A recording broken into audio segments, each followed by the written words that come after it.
va rentrer dans la parole de Dieu. J'aimerais ça qu'on puisse rester debout pour le commencement. Parce que l'introduction, on va le faire ensemble. Peuple de Dieu, nous voici dans une ère où est-ce qu'on voit un certain pattern se poursuivre dans l'église de Jésus-Christ. Quel est ce pattern? Dieu parle, le peuple écoute plus ou moins. Nous sommes dans une ère où est-ce qu'il y a un pattern qui est là depuis très longtemps dans l'historique. Dans l'histoire, on peut le voir depuis très tôt dans la parole de Dieu. Comment que Dieu parle, mais malheureusement le peuple écoute plus ou moins. Et la Bible va nous dire dans Job 33 verset 14, Dieu parle cependant, tantôt d'une manière, tantôt d'une autre, et l'on n'y prend point garde. Le Saint-Esprit m'a permis de voir à quel point que notre état était grave, en regardant à quel point que l'Église était obéissante durant la pandémie. Je vais le répéter. Le Saint-Esprit va commencer à me révéler à quel point que notre état était grave lorsqu'on a pu voir le niveau d'obéissance que l'Église a eu durant la pandémie. Fermez vos portes, on ferme nos portes. Limite de 25 personnes, limité de 25 personnes. On peut voir à quel point il y avait beaucoup plus de crainte lorsque le gouvernement nous donnait des instructions. Tout le monde ici a été victime de tout ça. Je vous explique pourquoi. Combien de fois ça arrivait, on était en rencontre. Mais à cause qu'on savait qu'à 8 heures, on devait être à la maison. Même si la rencontre était une bonne rencontre. On coupait la rencontre pour partir à la maison, pour respecter l'instruction qui nous avait été donnée par le gouvernement. Il y a des moments en famille qui étaient incroyables. Parce que là, maintenant, vous vous assurez que lorsqu'il était 7h30, tu coupais ce moment-là pour t'assurer de te rendre chez toi, pour respecter l'instruction qui a été donnée par le gouvernement. Mais la question qui reste à répondre est celle-ci. Est-ce que les conséquences rattachées à notre désobéissance au gouvernement sont plus lourdes que les conséquences rattachées à notre désobéissance à Dieu? Je ne suis pas en train de dire d'être désobéissant envers ce que nos autorités gouvernementaux nous disent. Mais j'essaie de provoquer une réflexion chez quelqu'un ce matin. Est-ce que les conséquences rattachées à la désobéissance aux instructions du gouvernement, est-ce qu'ils sont plus lourdes que les conséquences rattachées à la désobéissance aux instructions de Dieu? La Bible nous dit dans 1 Samuel 15, verset 22, l'obéissance vaut mieux que les sacrifices. Mais quand on regarde, plusieurs personnes n'étaient pas prêtes à sacrifier $1 600 d'amende. Donc ils s'assuraient d'arriver à l'heure à la maison. Est-ce qu'on avait la même urgence de faire la volonté de Dieu? Comme lorsqu'on conduisait à 140 km à l'heure sur la 40 pour se rendre à la maison à l'heure?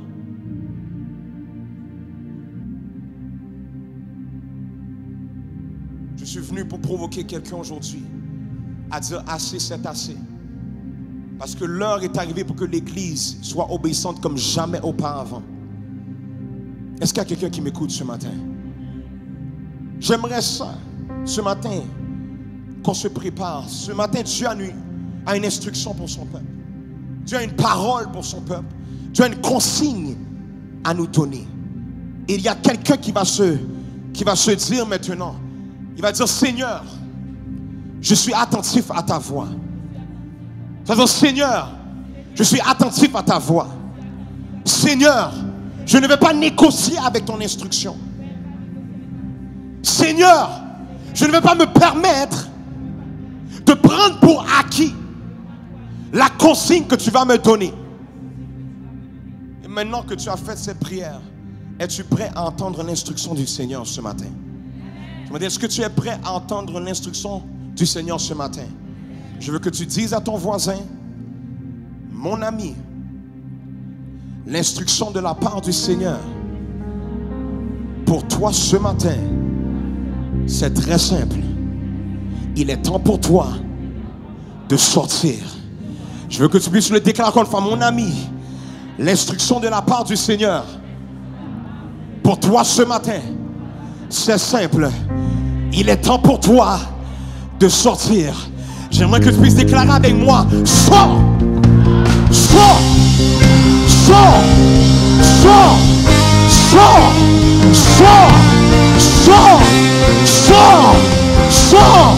Sors. Sors.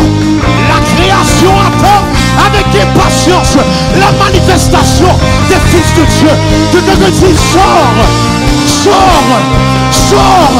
Sors. Sors. Vous pouvez prendre place. Vous pouvez prendre place. Ce matin, je sais que Dieu va nous provoquer. Amène quelqu'un. Amène quelqu'un. Pour nous aider, Dieu m'a mis à l'esprit de prêcher sur un passage dans l'évangile de Jean. Et tout au long de ce passage, Dieu va nous parler de différentes manières. Mais tout ça pour nous amener à l'objectif final, qui est que toi et moi, on sort. Donc je vais aller dans Jean 11 et je vais lire toute l'histoire qui suit. Jean 11, à partir du verset 1. Il y avait un homme malade, Lazare, de Béthanie, village de Marie et de Marthe, sa sœur. C'était cette Marie qui oignit de parfum le Seigneur et qui lui essuya les pieds avec ses cheveux. Et c'était son frère Lazare qui était malade. Que quelqu'un dise malade. Les sœurs envoyèrent dire à Jésus, Seigneur, voici celui que tu aimes est malade. Que quelqu'un dise malade. Après avoir entendu cela, Jésus dit, cette maladie n'est point à la mort, mais elle est pour la gloire de Dieu. Dites la gloire de Dieu. Afin que le Fils de Dieu soit glorifié par elle.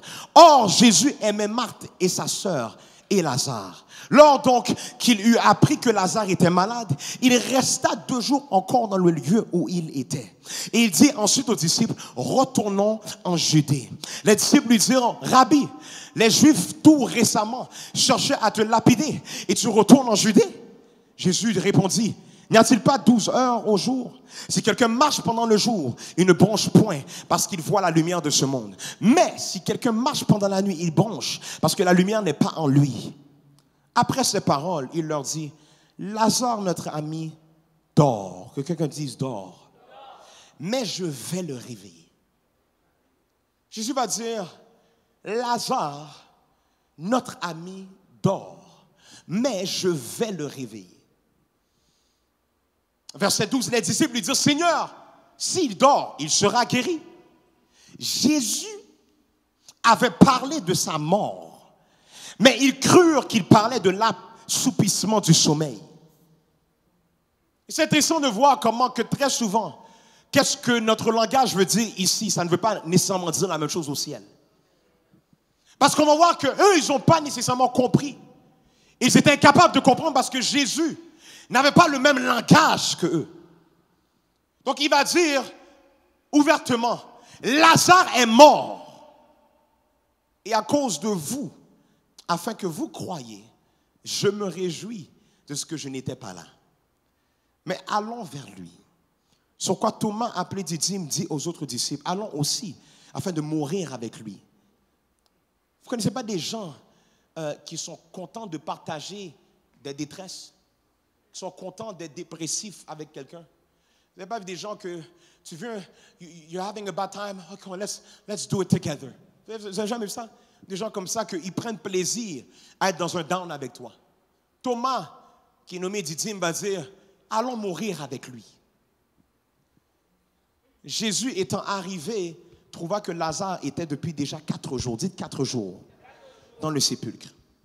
Et comme Béthanie était près de Jérusalem, à 15 stades environ, beaucoup de Juifs étaient venus vers Marthe et Marie pour les consoler de la mort de leur frère.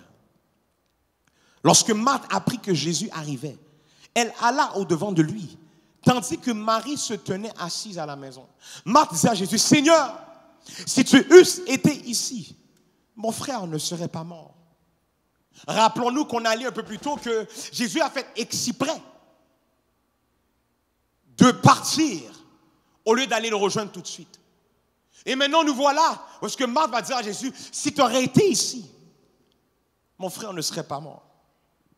Mais maintenant même, je sais que tout ce que tu demanderas à Dieu, Dieu te l'accordera. Voyez comment qu'il y a un combat entre l'incrédulité et la foi. Elle va dire en premier lieu, Seigneur, si tu eusses été ici, mon frère ne serait pas mort. Et ici, on peut voir qu'elle est incrédule.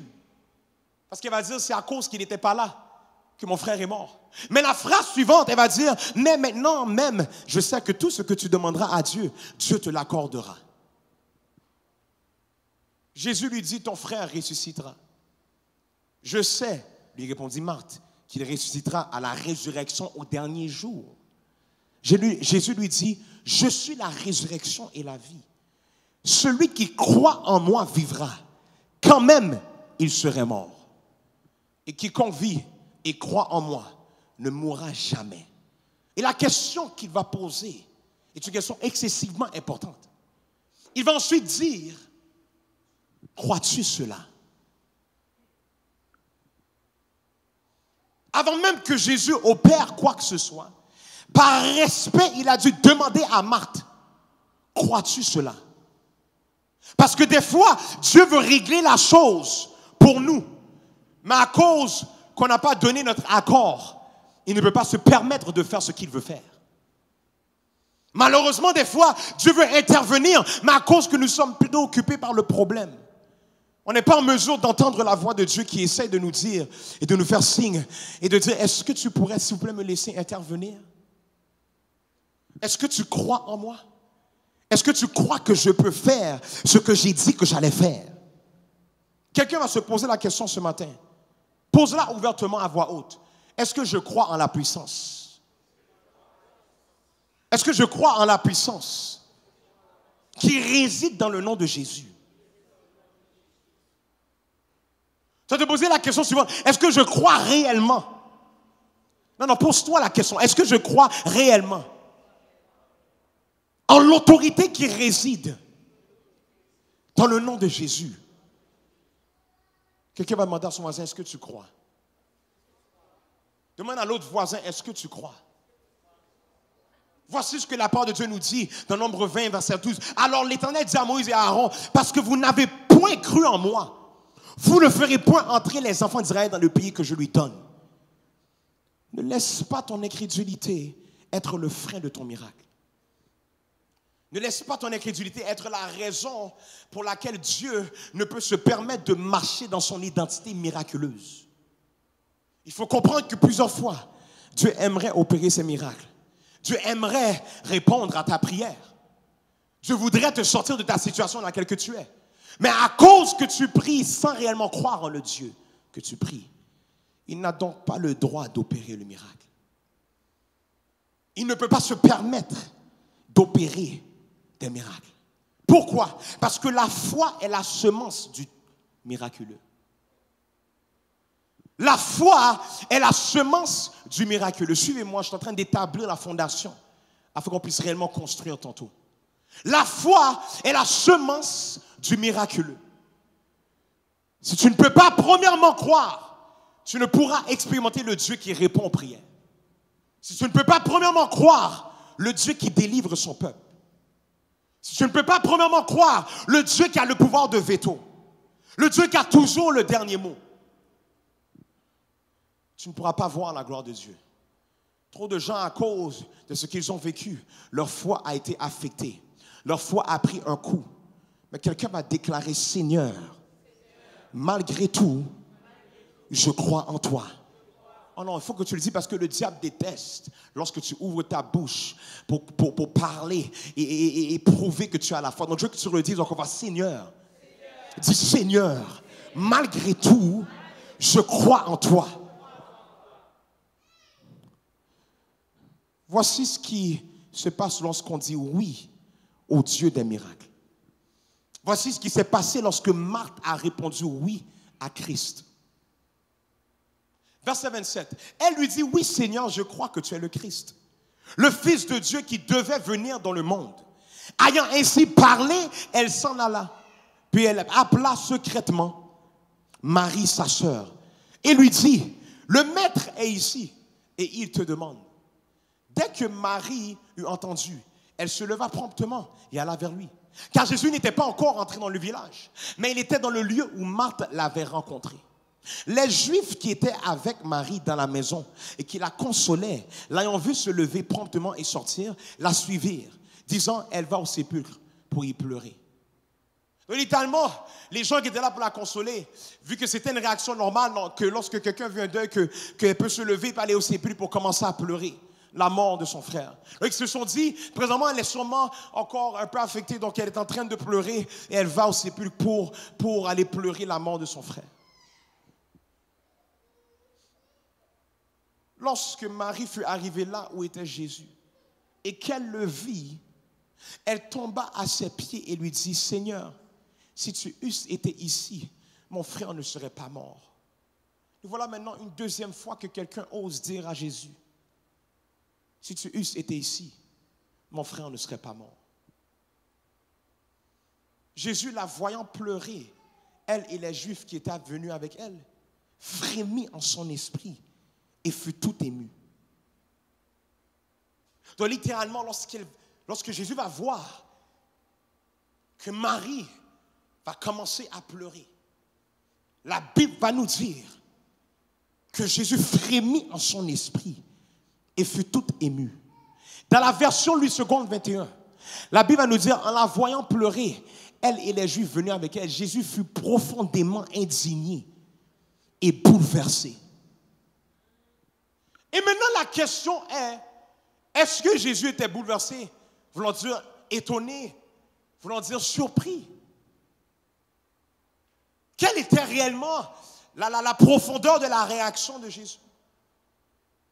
Et j'ai dû aller voir quelle était la définition de indignement. Parce que c'est ce que la Bible nous dit. Il était indignement, profondément bouleversé. Il se sentait indigné. Donc j'ai été voir qu'est-ce que indigné veut dire. Indigné, selon sa définition, veut dire éprouver un sentiment de colère. Donc ça veut littéralement dire que Jésus avait de la colère. Jésus s'est retrouvé dans un état où est-ce qu'il était sous l'emprise d'une sainte colère. Et je sais que ce n'est pas cette version-là biblique qu'on veut lire, on veut préférer dire qu'il était ému. Parce que ému, c'est quelque chose de plus doux. Quelque chose qui passe mieux par rapport au caractère de Jésus. Mais oui, certainement, Jésus était en colère. Dites en colère. Jésus était en colère avec le fait que Marie a osé dire que s'il aurait été présent, son frère n'aurait pas été mort. Laissant sous-entendre que Jésus était possiblement en retard. Parce que la manière qu'elle parlait à Jésus, elle est en train de dire que si tu aurais été là, mon frère ne serait pas mort. Donc littéralement, elle est en train de dire que c'est à cause que tu n'étais pas là que mon frère est mort. Elle est en train de mettre la faute sur le retard de Jésus et en train de dire c'est à cause que tu n'étais pas là que mon frère est mort. Que quelqu'un dise Jésus était en colère. Peuple de Dieu, s'il y a une chose qui peut déranger notre Dieu, c'est de réagir comme si il était en retard. Une chose, merci Kimi, c'est de parler comme s'il était en retard. Parce que des fois, la manière qu'on parle, on est en train de parler comme si Jésus était en retard. Une des choses qui peut déranger Dieu, et qui peut déranger notre Seigneur Jésus, c'est lorsqu'on planifie comme si il était en retard. C'est lorsqu'on entretient des discussions et que dans notre discussion, on parle comme si il était en retard. Certains d'entre nous, présentement, Dieu est dérangé par notre réaction face à notre situation. Présentement, Dieu est insulté par la réaction de certains d'entre nous face à notre situation. Peuple de Dieu, nous devons refuser catégoriquement de laisser notre réalité affecter notre manière de penser. On sert un Dieu qui n'est jamais en retard. On sert un Dieu qui est le maître des temps et circonstances. Ce qui veut dire que le temps ne peut pas définir si Dieu est en retard. Parce que c'est lui qui est le maître du temps, des temps et circonstances. Le maître des temps et circonstances. Les temps et les circonstances sont soumis à son autorité. Quelqu'un va le déclarer, je sers un Dieu qui n'est jamais en retard. Verset 33. En le voyant pleurer, elle et les Juifs venus avec elle, Jésus fut profondément indigné et bouleversé. Verset 35, le verset le plus court de la parole de Dieu. Jésus pleura.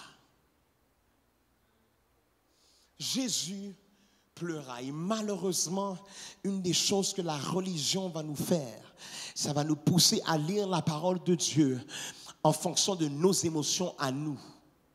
C'est que lorsqu'on va lire que Jésus pleura, on va se dire, qu'est-ce Jésus aimait tellement Lazare. Regarde à quel point qu'il aimait Lazare. Regarde à quel point que Lazare était cher pour lui. Regarde à quel point que ça l'affecte. Regarde à quel point que c'est dur pour lui de savoir que Lazare est mort.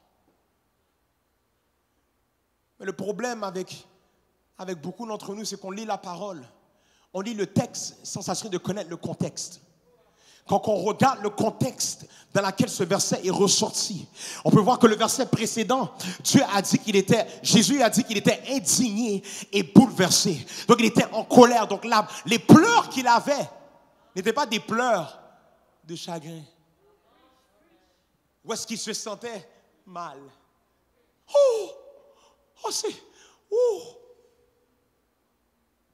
Mais c'était des pleurs de frustration. Ça t'est jamais arrivé de pleurer et que tu étais en colère pendant que tu pleurais? Est-ce que tu peux être honnête ce matin? Parce qu'il y a des fois que tu pleures parce que tu es triste. Mais des fois tu pleures parce que tu es frustré. Et si Jésus est en train de pleurer, non pas parce qu'il était triste, mais à cause qu'il était en colère. Il était en colère. Il était dérangé. Et je me rappelle, il y a des fois dans ma situation, dans ma vie, parce que des fois, je pleure, mais c'est pas comme si je pleure à cause que je suis triste ou à cause que je suis affecté, mais à cause que je suis profondément indigné. Je suis dérangé par certaines choses. Et Jésus, présentement, était en train de pleurer parce qu'il était en colère. En colère.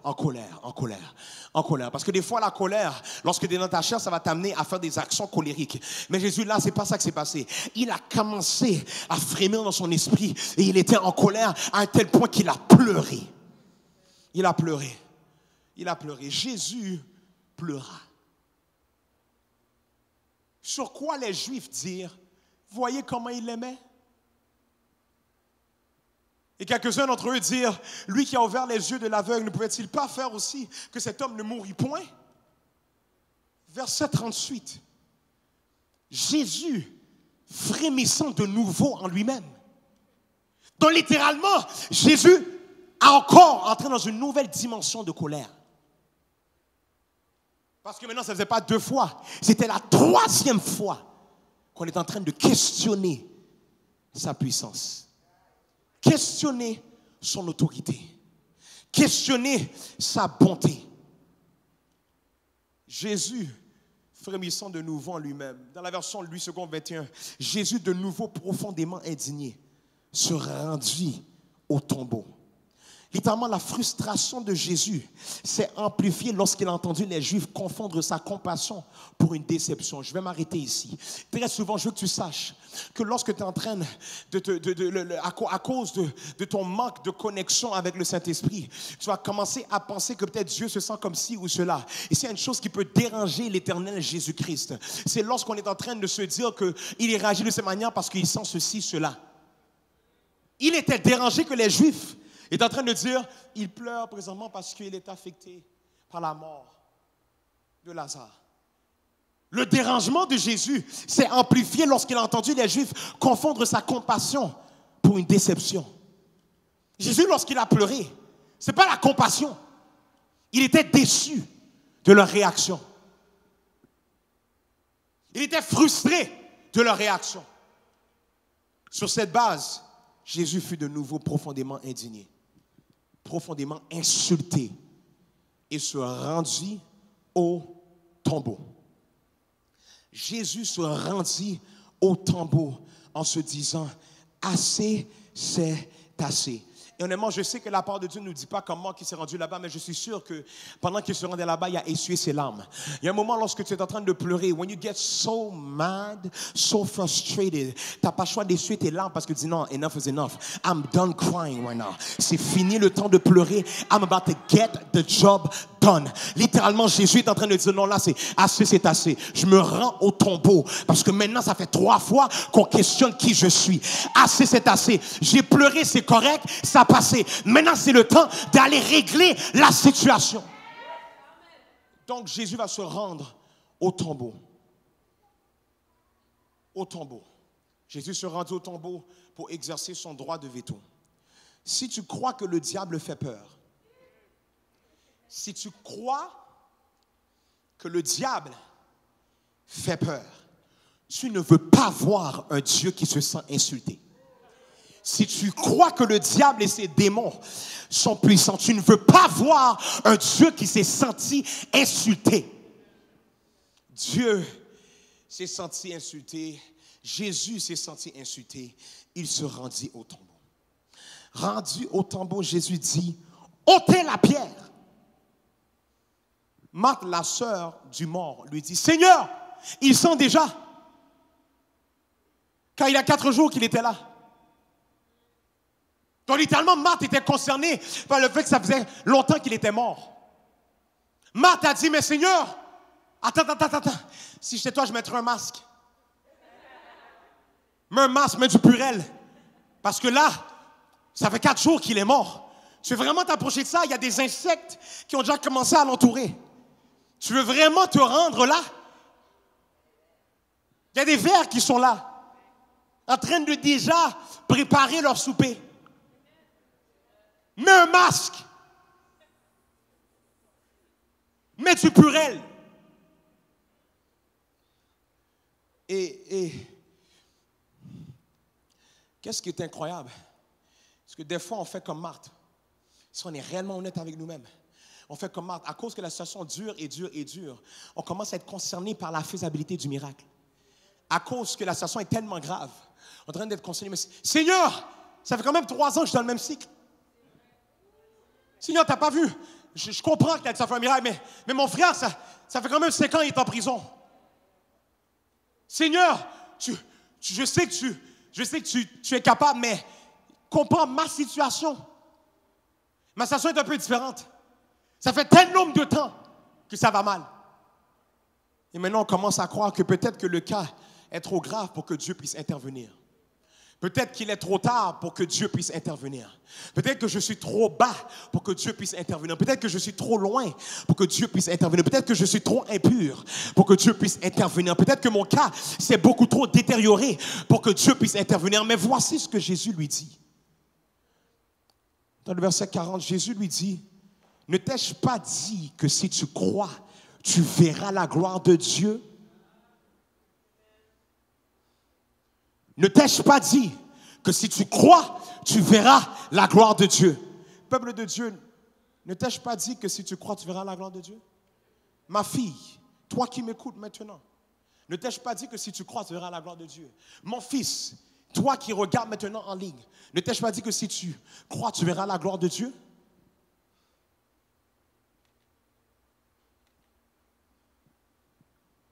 Aristi, ne t'ai-je pas dit que si tu crois, tu verras la gloire de Dieu?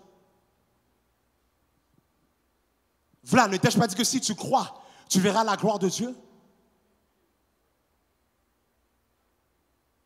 Billy, ne t'ai-je pas dit que si tu crois, tu verras la gloire de Dieu? Jacques, ne t'ai-je pas dit que si tu crois, tu verras la gloire de Dieu? Patricia, ne t'ai-je pas dit que si tu crois, tu verras la gloire de Dieu? Jésus a posé la question. Il a dit, ne t'ai-je pas dit que si tu crois, tu verras la gloire de Dieu? Et voici le point central de mon message. Verset 41. Ils ôtèrent donc la pierre. Joue quelque chose pour moi, s'il te plaît. Ils ôtèrent donc la pierre. Et Jésus leva les yeux en haut et dit, Père, je te rends grâce de ce que tu m'as exaucé. Vous savez ce qui m'étonne? La Bible ne nous dit pas le miracle s'est fait et ensuite Jésus leva les yeux en haut.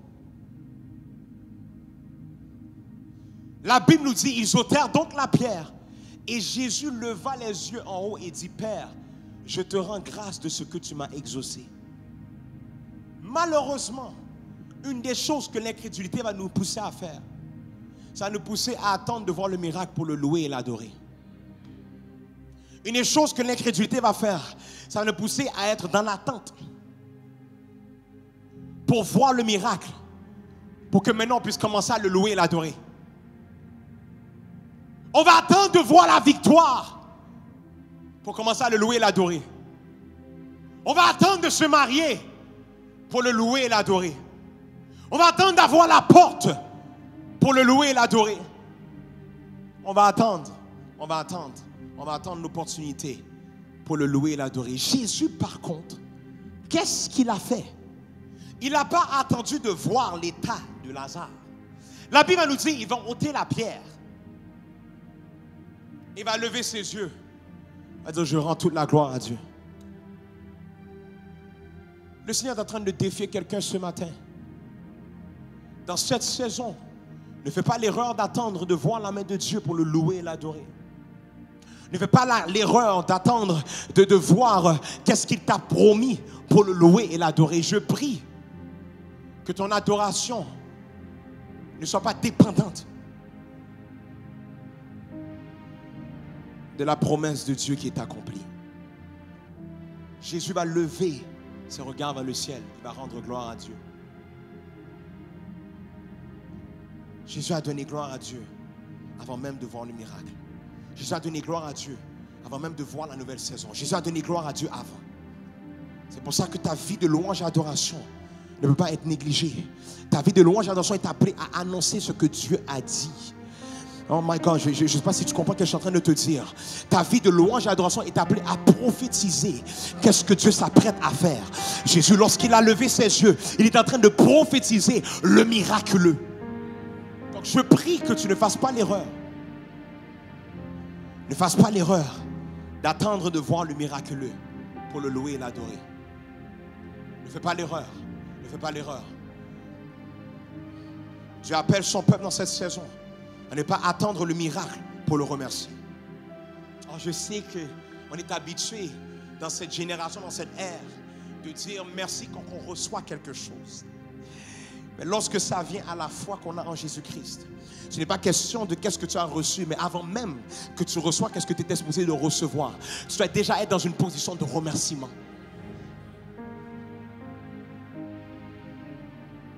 Dieu appelle son peuple dans cette saison à ne pas attendre le miraculeux pour le remercier.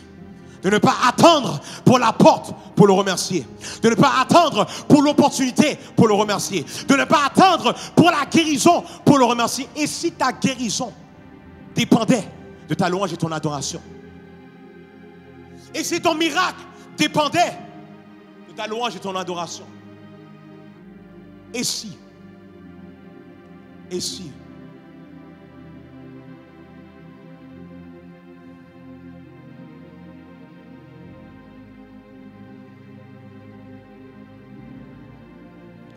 Voici la suite de l'histoire. Jésus va dire, pour moi, je savais que tu m'exauces toujours. Et dites-vous qu'il n'a pas encore regardé à Lazare. Il n'a pas encore regardé le sépulcre. Ce qui veut dire qu'il n'était pas concerné par le problème. Oh my God, je prie qu'il y a des gens qui vont arrêter d'être concernés par leurs problèmes, mais qui vont être concentrés sur le Dieu qui règle tout problème. J'ai dit, Jésus va parler avec son Dieu et il ne va jamais adresser le problème. Quelle dimension de foi que tu vas entrer dedans à un tel point que tu vas avoir un problème, mais tu ne vas pas parler à Dieu de ton problème, mais tu vas parler de sa grandeur. Oh my God, je prie qu'il y ait une église qui s'élève dans cette saison, qui ne va pas être concernée par leurs problèmes, mais qui vont savoir parler à celui qui règle tout problème. Et s'il vous plaît, ne faites pas l'erreur de mettre ton problème dans la même phrase que ton Dieu. Parce que très souvent, c'est comme si on sent le besoin de parler de sa grandeur quand il y a un problème. Je vais rentrer là. Littéralement, ta prière, tu vas parler de la grandeur de Dieu. quand que tu vois la grandeur de ton problème. Donc tu attends d'avoir un gros problème pour maintenant parler de ton grand Dieu. Mais je prie que tu ne fasses jamais l'erreur d'adresser ton Dieu en conséquence du problème ou à cause qu'il y a un problème. Jésus n'était pas concerné par le problème. Il va dire pour moi, je savais que tu m'exauces toujours, mais j'ai parlé à cause de la foule qui m'entoure, afin qu'ils croient que c'est toi qui m'as envoyé. Il savait qu'il était au service du Dieu du veto. Il savait qu'il était au service du Dieu tout-puissant. Il savait qu'il était au service du Dieu qui a toute autorité. Il savait quel Dieu il servait. Mais ma question pour toi, sais-tu quel Dieu que tu sers? La manière que tu parles, est-ce que c'est réellement quel Dieu que tu sers? La manière que tu pries, est-ce que c'est réellement quel Dieu que tu sers? La manière que tu planifies, est-ce que c'est réellement quel Dieu que tu sers?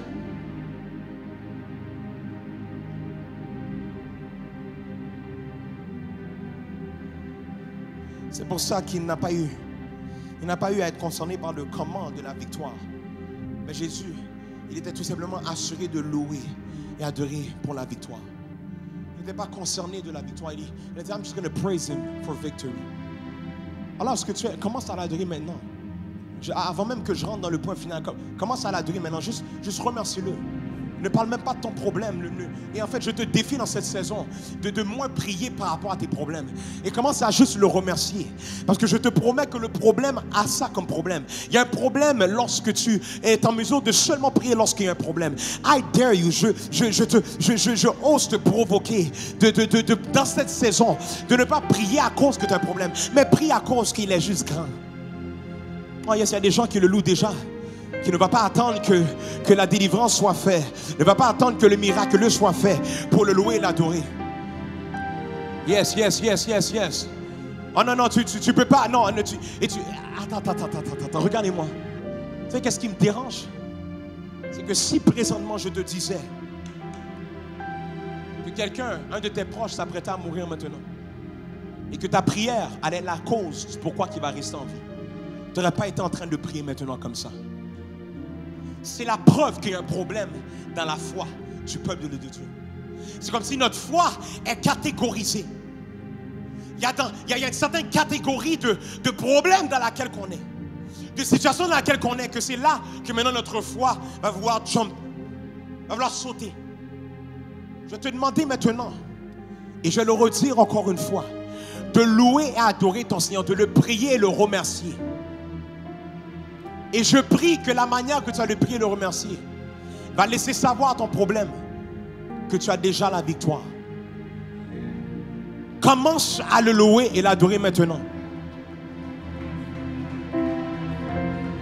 Ceci est la posture que Dieu nous appelle à avoir dans cette saison. Ceci est la posture. Ceci est la posture que Dieu appelle son peuple à avoir dans cette saison. Tu ne vas pas attendre d'avoir un problème pour le parler. Tu ne vas pas attendre d'avoir un problème pour lui dire à quel point il est grand, à quel point il est puissant. Là où est-ce que tu es, commence à le parler. Yes.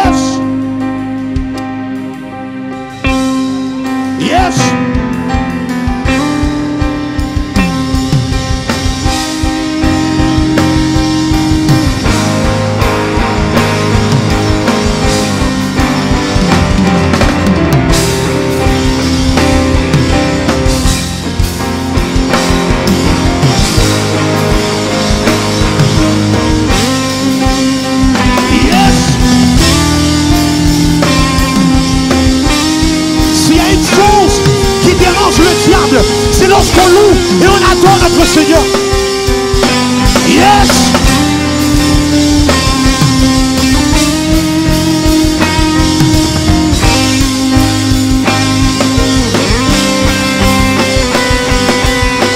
On monte plus haut. Adore ton Dieu. Loue ton Dieu. Remercie ton Dieu. Reconnais ton Dieu. I dare you to pray. I dare you to praise him. Oh my God. Woo! Woo! Il y a quelque chose qui se passe.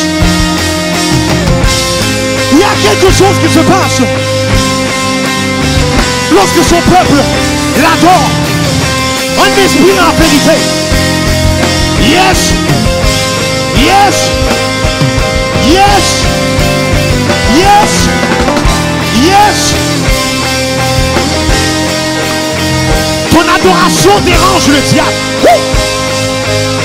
Ton adoration dérange le diable. Ta louange dérange le diable. Ta prière dérange le diable. L'heure est arrivée pour que le peuple de Dieu loue et adore son Dieu en esprit et en vérité. My God. My God. Yes, yes, yes.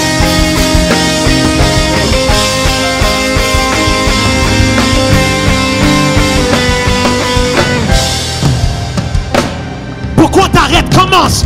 Continue à le louer. Continue à l'adorer.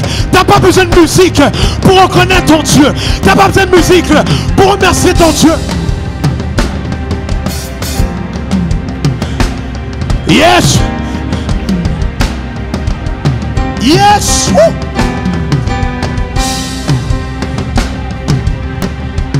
Woo. My God. Il y a des gens qui dans cette saison, leur louange et leur adoration ne sera pas dépendant de leurs problèmes.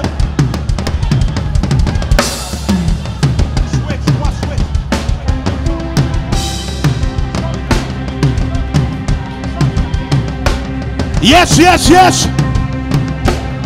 Yes. Yes. My God. My God. Je vois le ciel s'ouvrir.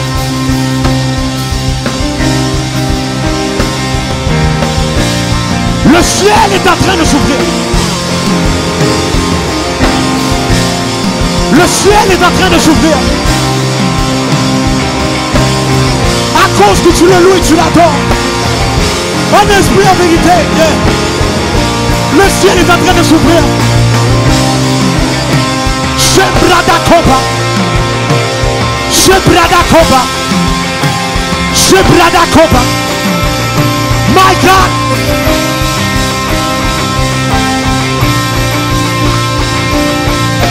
Yes, yes, yes. Yes. Oh.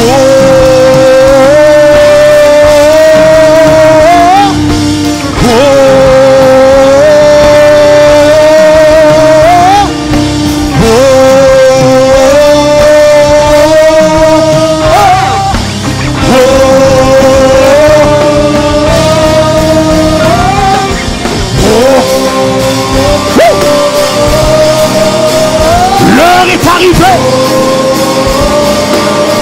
Pour que l'église de Jésus-Christ loue et adore son Seigneur en esprit et en vérité.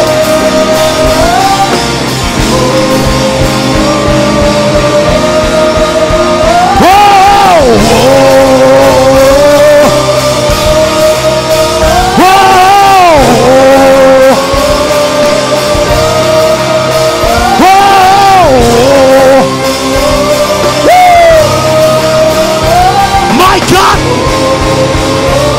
quelque chose qui se passe. Let's go. Oh, oh, c'est Brada Koba. Et Brada Skoba Koba. Il y a quelque chose qui se passe maintenant. Yes. C'est oh.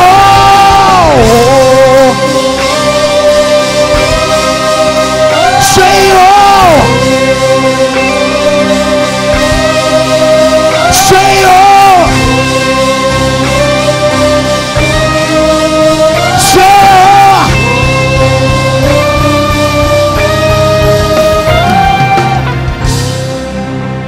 C'est comme ça que tu vas confondre le diable dans cette saison. La louange et l'adoration sera essentielle dans cette louange, dans cette saison. Oh my God, si tu veux voir la main de Dieu agir, si tu veux voir Dieu bouger dans ta situation, la louange et l'adoration sera essentielle dans cette saison. My God, il y a des gens, oh yes, yes, yes, don't stop, don't stop, don't stop, don't stop. Woo! Oh my God, il y a des gens qui sont en train de déranger le diable maintenant. Ta louange et ton adoration est en train de perturber le diable. Woo! Woo! Woo! Chevranda qui abadosh kavo. Evranda kaya baba baba soba. Ebranda scuba konde brede. Chevranda komba. Ebranda scuba kombe. Soka brada da scuba. Eramanana nasko. Ebrada kombe de soba. We are a praying church. On est une église qui sait comment prier. On est une église qui sait comment intercéder. On est la parole qui libère. Mais je sais qu'il y a la prière qui libère aussi. Shebrada koba. Ebrada skoba. Shokaramananaso. My God. Il y a des gens qui sont réellement en train de prier. Woo! Woo! Yes. Yes. Yes. Yes. Shiramananaso.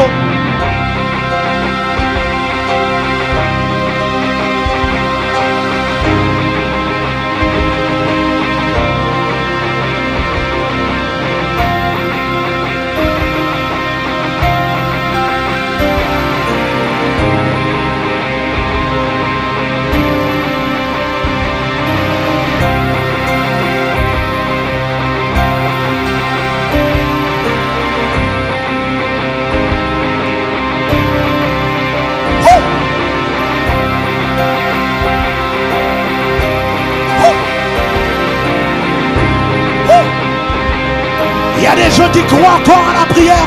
Yes.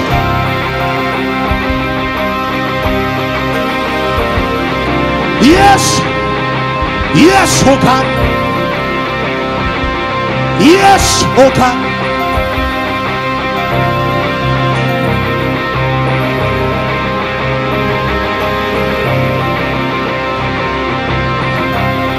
Chevrande qui abarananaso. Evrande qui abarananaso.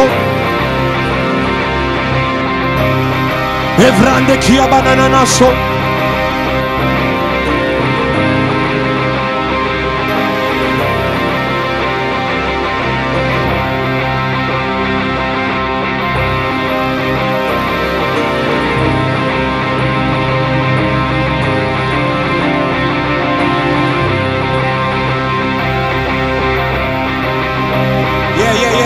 Yes, yes, yes, yes. Parce que trop souvent on parle plus de notre problème qu'on parle de notre Dieu. Yeah, yeah, yes, yes, yes. Yes, yes, yes. Des fois on est plus concerné par notre problème que notre Dieu. Yes, il y a des gens qui vont pas se tanner de prier leur Dieu, de parler à leur Dieu, de glorifier leur Dieu, de louer leur Dieu.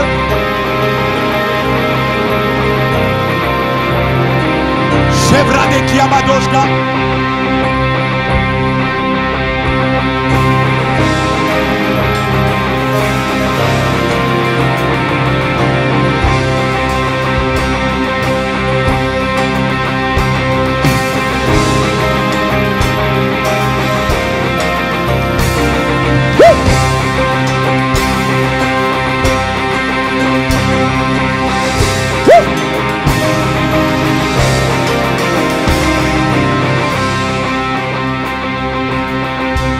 Après que Jésus a loué et adoré son Seigneur, après que Jésus a glorifié et exalté son Seigneur, après que Jésus a reconnu et s'est assuré de reconnaître publiquement quel Dieu qu'il servait, voici qu'est-ce qui s'est passé. Verset 43. Ayant dit cela, Jésus cria. Comprendez ce que qui abado.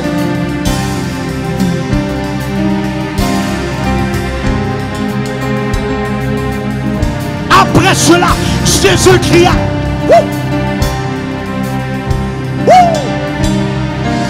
Parce qu'il y a des choses que tu ne peux pas le chuchoter. Il y a des choses, tu ne peux pas juste le dire. Mais des fois, il faut que tu le cries. Jésus cria au cabadon d'Abro. Jésus. Jésus cria. Et Kabascoba. Lazare. Sors. Lazare. Sors. Lazare. Sors au cambré.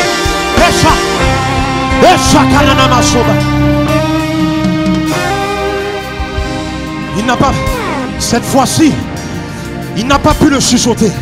Cette fois-ci, il n'a pas pu juste le dire, comme d'habitude.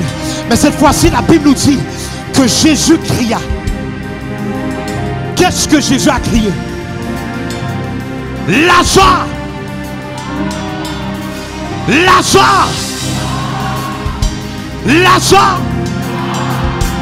Lazare! Vous savez qu'est-ce que j'aime avec la parole de Dieu? J'aime ta parole, Seigneur. J'aime ta parole, Seigneur. Ta parole est libération, Seigneur. Merci, Papa. Et verset 44, le mort sortit. C'est incroyable comment que peu importe ton problème, lorsque tu le loues et tu adores le Seigneur, la situation n'a pas choix de se soumettre à ton adoration. La situation n'a pas choix de se soumettre au Dieu que tu as élevé. Lorsque Jésus a dit Lazare sort, le prochain verset, il sortit.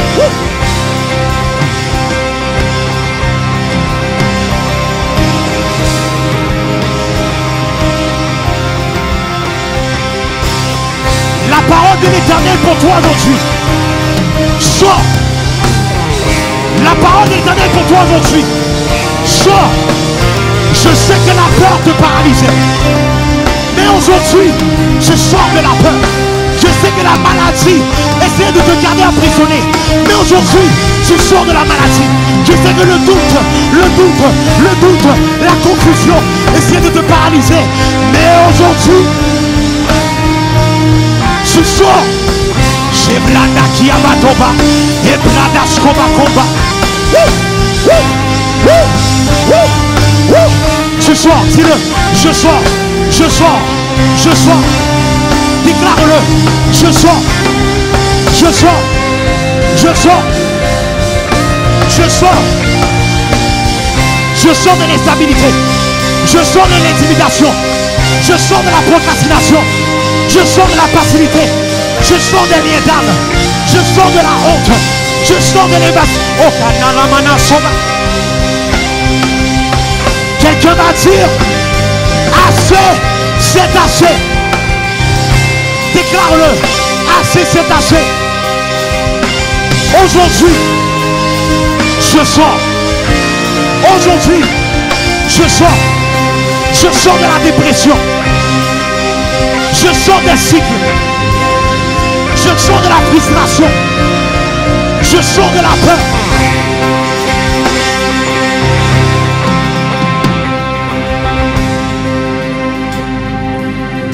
Je sors. Je sors. Je sors. Je sors. Continue à le déclarer. Je sors, je sors, je sors. Je sors. Je vais dire pourquoi, Emmanuel, je sors. Je vais dire pourquoi que dans cette saison, I refuse to stay where I'm at. Je vais dire pourquoi que dans cette saison, je décide de sortir. Parce que la création attend avec impatience la manifestation des fils de Dieu. Donc je ne peux pas me permettre de rester là où est-ce que je suis. Je dois sortir, je dois sortir, je dois sortir. Je dois sortir, je dois sortir. Je dois sortir, je dois sortir. Je dois sortir parce que la création attend avec impatience la manifestation des fils de Dieu. Les arts et divertissements attendent avec impatience la manifestation des fils de Dieu. Le secteur de la famille attend avec impatience la manifestation des fils de Dieu. Oh my God, le système de l'éducation attend avec impatience la manifestation des fils de Dieu. Le gouvernement attend avec impatience la manifestation des fils de Dieu. My God, les arts et divertissements, les médias, le gouvernement, la famille, my God, la religion attend avec impatience la manifestation des fils de Dieu. Si c'est de toi que je parle, je veux que tu cries à toi. Sors. 1, 2, 3.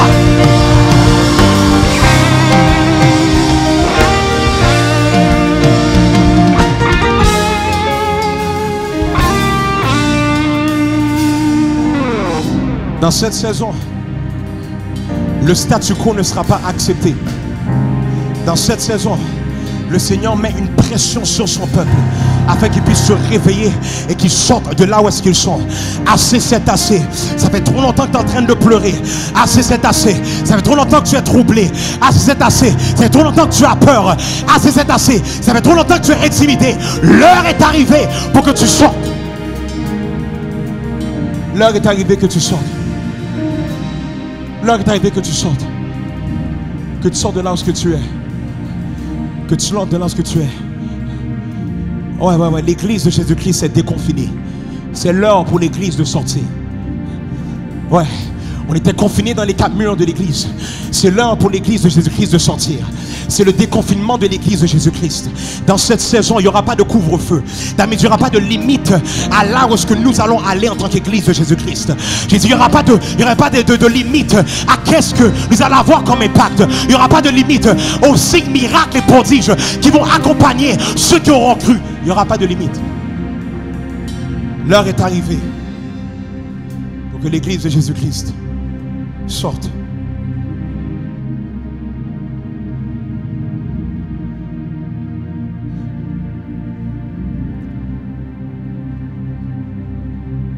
Merci Seigneur Jésus pour ta parole. Merci pour ce que tu nous as dit aujourd'hui. Merci de nous avoir provoqués. Merci de nous avoir provoqués ce matin avec une parole qui allait nous défier, Papa. Merci. Merci, Seigneur Jésus. Tu es fidèle. Tu mérites toute la gloire. Et aujourd'hui, Papa, nous avons entendu ta voix. Nous avons entendu ta parole. Et à partir d'aujourd'hui, on sort. On ne restera pas dans notre situation. On ne restera pas dans nos doutes. On ne restera pas dans la peur. On ne restera pas dans l'intimidation. On ne restera pas dans la maladie. On ne restera pas dans les problèmes financiers. On ne restera pas dans les cycles. Mais Papa, nous avons entendu ta parole aujourd'hui. L'église va sortir. L'église se déconfine. Et c'est au nom de Jésus que nous t'avons prié. Amène quelqu'un. Amène quelqu'un. Si tu es béni par la parole de l'Éternel, acclame le Seigneur là où tu es. Je disais, acclame le Seigneur là où tu es. Si tu es béni par la parole de l'Éternel. Est-ce qu'on peut donner gloire à Dieu pour la parole de l'Éternel qu'on a reçue? Merci Saint-Esprit de nous avoir parlé.